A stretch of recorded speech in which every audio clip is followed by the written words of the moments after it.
What if Churchill had been Prime Minister of Britain in 1938? Well, Hitler might have not grown too strong. He might have tried to put a stop to Hitler before he grew too strong. He would have not given in to Hitler's aggression in order to keep peace. He would have seen that no doing anything would lead to war.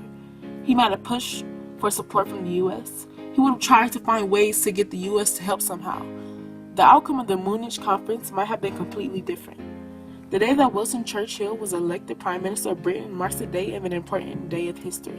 The man that the British had now elected as their Prime Minister, the man they now looked up to, was going to have to lead them through one of the most harshest times, World War II. Winston Churchill was elected Prime Minister on May 10, 1940, and re-elected in 1945. Winston Churchill did what other Prime Ministers were failing to do, what they couldn't do, which was lead Britain to victory when they were so close to defeat. Winston proved to me a great Prime Minister. So what if Churchill had been Prime Minister of Britain in 1938? The answer is rather simple.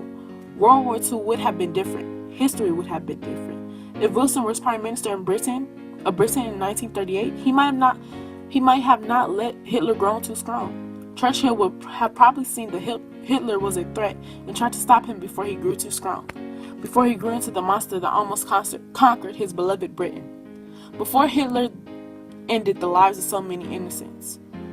Winston Churchill would have probably done the opposite of what the actual Prime Minister of 1938 did. He might have probably refused to give in to the aggressor in order to keep the peace. That aggressor being Hitler. He would have probably seen that giving in and letting Hitler do as he pleased would only result in a war much later. Wilson would have probably also pushed for support from the United States in order to put a stop to the rising Hitler. He would have found a way to get the U.S. to somehow help him and his nation.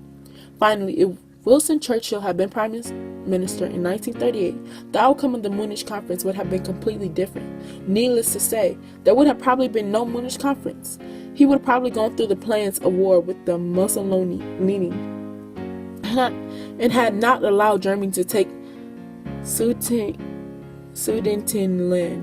Winston Churchill even expressed his thought on the outcome of the Munich conference. In a speech given on October 5, 1938, before the House of Commons, he was warned of the consequences of the decisions done in the conference.